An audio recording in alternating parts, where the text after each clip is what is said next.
I'm glad Joe Biden could carve some time out of his busy day to concern troll the likes of Texas, Mississippi, for, I don't know, allowing their citizens to return back to a state of normalcy. Something Joe Biden used to trumpet, but when it's actually, giving freedom back to the people, which something that shouldn't have been rescinded in the first place, but that's neither here nor there. No, he's telling them something stupid like they're making a grave mistake. He's like, if you guys don't smarten up, I'm going to have to call Fielding Wright and Coke Stevenson to make sure that to give you guys the what's what. Governors from Texas and Mississippi in the fucking 40s when Biden was still a junior senator from Delaware. No, it's nice that Pop-Op could make that proclamation during his 3-hour workday. You don't believe me? We took a look at his schedule. It's not too far off. But I can tell you something else that he's not doing.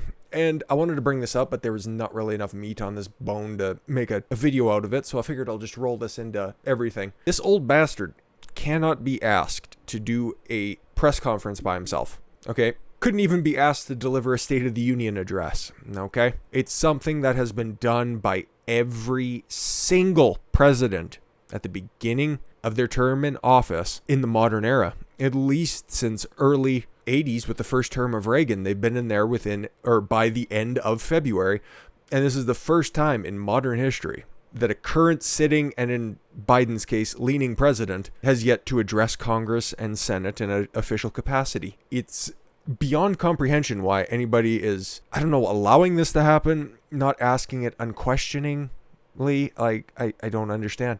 President Joe Biden has not held a solo press conference in 42 days, setting a 100-year record. Oh, so it's even worse than what I believed at the time, but the last time that I checked in on this, the farthest that I seen it went back was first term of Reagan, but Pravda's lead reporter, Jake Tapper, tweeted out, an analysis of the past 100 years shows President Biden's 15 most recent predecessors all held formal solo press conferences within 33 days of taking office.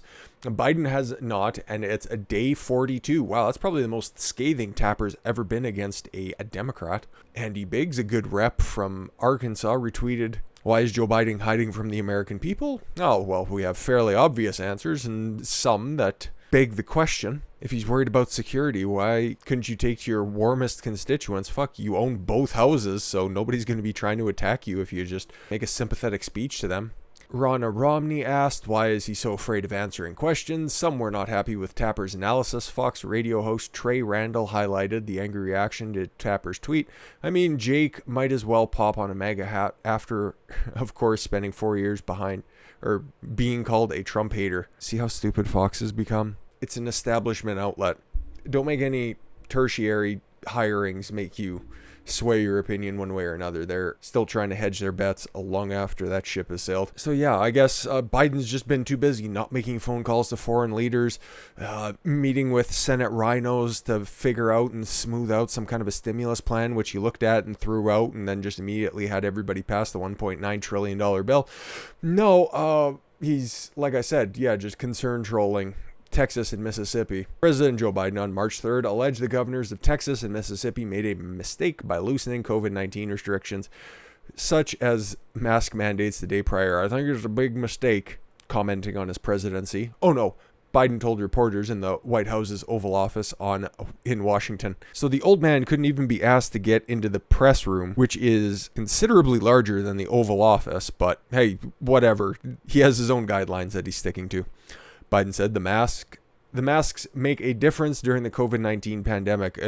I believe him, yes, because I remember seeing that diploma from a virology course. I remember him touting that, right? Biden's a scientist, right? We're supposed to follow the science. He also said that the nation is making progress with the vaccines, but the last thing we need is a Neanderthal thinking that in the meantime, everything's fine. Take off your mask and forget it. Remember, this is the guy who wants unity. As of yesterday, we had lost 511,874 Americans. We're going to lose thousands more. Is that a threat or a promise?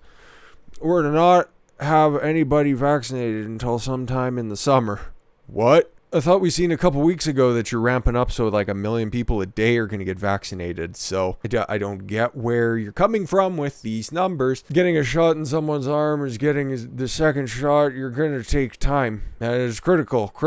Okay, he's just stuck in an Alzheimer's loop. That we follow the science. Yes, that's what Abbott and Reeves are doing. They're looking around being like, yeah, okay, our hospitalizations are down, our deaths are down. They never really spiked at any point, so why are we punishing healthy people? I don't know. We should probably get rid of this stuff. But meanwhile, if you're Joe Biden and you, on a regular basis, forget where you are or drop the N-bomb, audibly say salute the Marines, and then you forget to salute the Marines when you're walking past them. And I don't think Joe Biden is mentally unfit for the presidency. I know it. No, just kidding. I think that all of the gaffes that he makes are very easily explainable, but after a while, when they start coming out every day, you gotta start thinking that, okay, as these instances start to pile up, is there reasonable cause that we should be looking at what the cause of all this stuff is? Should we just be looking at this as somebody who is all there? Like, these aren't secondhand accounts. This is stuff that's on camera, that is readily available, things that an honest and fair media would be reporting on, but they don't, and they aren't liable to anytime soon. And this is another great instance that Biden really does think that he's king. Like, he can sit there behind his desk at the Oval Office, the only thing that he's done during his presidency, think that he can sign a whole bunch of executive orders, executive actions, and just go ahead and dictate like that emperor over the populace. Meanwhile, the governors directly in the states who know what's going on a lot better than Biden say, yep, things aren't that bad.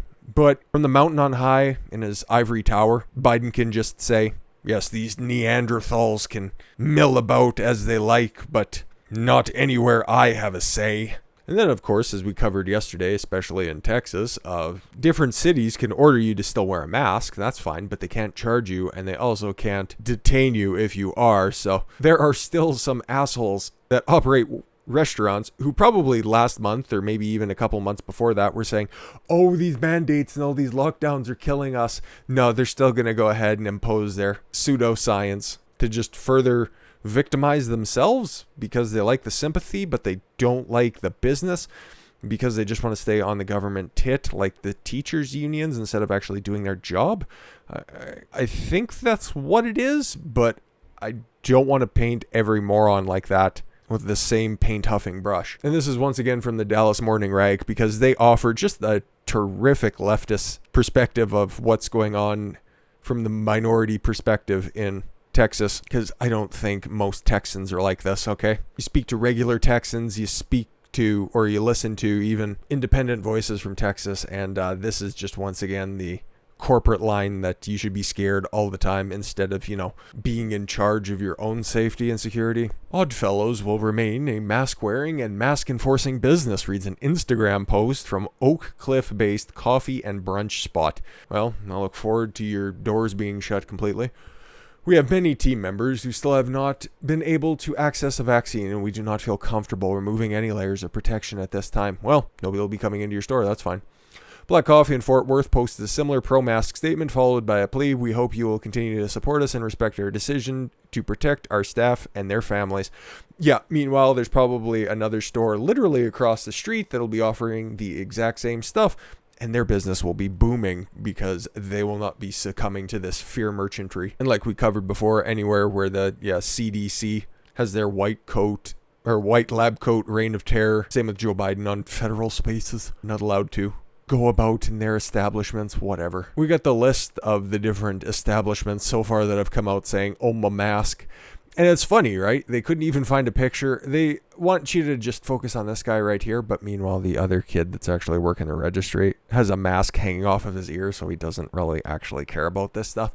You know what? If you're trying to put out a pro-mask stance, you should probably make sure that your picture's properly cropped. But yeah, I won't read everything. Beto and Sons, of course. We're not going to read all of these, but that one just caught my eye, and you can see that there's a bunch of businesses who I'm sure if we check in the next, 6 to 8 months, 2/3 to 3/4 of them will probably be out of business, and I shall not shed a tear because you want to bitch and moan about your store being closed or you can't run at capacity and everybody's losing their job, and then at the same time you want to continue to evoke the same imagery because that's all this is at this point. put on your mask and submit bigot. People who will be happy that they can go out and actually frequent the places they used to a year ago. Don't want to look around from side to side and see the same drab individuals that they've been subject to at the big box stores for the past year. So Godspeed, you guys have a week to get your shit together, and if you don't, you get to face the consequences. Sucks to suck. But now with Mississippi hopping on the Texas bandwagon, it's only a matter of time before the rest of the red states start piling onto this, looking around, realizing, hey, keeping everything open, or at least, it being reasonable with the restrictions for a certain amount of time, even though the South Dakota model was probably the best one to use, it's just time to return back to normal. A year is long enough, and it looks like Alabama is the next one. Alabama to join Texas, Mississippi, Florida, others in eliminating mask mandates this week. Alabama will become one of the next states to eliminate a government-imposed mandate that requires people to wear masks in public. A source familiar with the state deliberations confirmed that as soon as Friday, but definitely in the coming days, Alabama will join several other states nationwide in removing its mandate requiring masks in response to the coronavirus pandemic. GOP Governor Kay Ivey's office has not yet confirmed that sources familiar with the state's planning and deliberations are, but a spokeswoman for Ivey told Breitbart News that she is never a fan of the mandates to begin with, a sign of the coming move. Yay! All along, Governor Ivey has made it clear that she prefers personal responsibility to government mandates. We are optimistic that our state is heading in the right direction, and we will soon have some work to be done. Governor Ivey will provide an update to the people of Alabama soon. And yeah, I completely agree with this old bird. She has it right, okay? If you're scared for your safety, take care of yourself. Don't force everybody else to take care of you. That is selfish, that is stupid, and that is unproductive. Yeah, so I wonder if Alabama's even going to be the next one to hop in, or if they're just going to wait until Friday. Who knows? Because I am dead certain that there are some other red states out there that are just going to look around and be like, yeah, this is kind of dumb. It just took I guess you could call bravery to lift the mask mandates, even though Sleepy Joe is telling everybody, oh no, my dark winter. Oh no, everybody needs to be scared. Something vaccine. We get it, Joe. It's tougher to deliver your message when people are more aware and less asleep. And yes, obviously, Hollywood celebrities rage at Governor Abbott for opening Texas, and a little sidebar there, but the one underneath of it's a little bit more entertaining because Keith Olbermann is right about a piece of shit. Like, there is no proper way to categorize him otherwise because he is just a hateful man. I couldn't imagine living my life waking up every morning and just blaming Trump that I did in fact survive my way through the night. Like, this motherfucker's been off the rails for years at this point. His resume reads like that of an abusive boyfriend. Leaves this place, goes to some other place, gets fired from that place, returns back to first place. Leaves in disgrace from first place again, goes to another place, starts broadcasting from his basement, then gets hired at ESPN for like a fifth time. The fucking guy is unstable. Taking political advice from Keith Olbermann is like taking weight loss advice from Kirstie Allen. Not a formula for long-term success. And Olbermann's latest hot take is that Texans should no longer get the vaccine because he's a petty little man. Liberal asshole. Oh, I'm sorry, pundit. Prick. Keith Olbermann was roasted from both sides of the aisle on Tuesday for declaring that Texans don't deserve access to the coronavirus vaccines because Texas has decided to join the side of the virus. No, they've decided to join the side of economic freedom and bravery, something he wouldn't know anything about. Olbermann, who walked away from ESPN to start the anti-Trump show on YouTube, must be doing great, responded to a tweet from Texas Governor Greg Abbott outlining plans to open the state back up and revoke mask mandates. Good man. Ugh. The only thing good I can say about Olbermann is he has a great voice for broadcast. Too bad everything that comes out of him could be broadcast out of a wastewater facility. Why are we wasting vaccinations on Texas if Texas has decided to join the side of the virus? Former MSNBC's opinion didn't go over well. People deserve to stay safe and healthy no matter who they voted for. Left-wing pundit Molly Jung-Fast, which is an appropriate descriptor on how quickly she has started to distance herself from the Biden campaign because she is one of those luminaries who have joined the ranks of the Biden regret bandwagon. It continues to go on and on that he's getting shit on even by people on his own side. Like, some of his more famous moments in the past few years was releasing a Trump book, well, an anti-Trump book, because when somebody lives rent-free in your head, that's the only thing you can talk about. draped in an American flag which is visibly touching the ground, obviously disrespecting the American flag. He once claimed that Trump and his family had done more to damage the United States than Osama bin Laden. That is the hottest of hot takes, but still not even the worst comparison.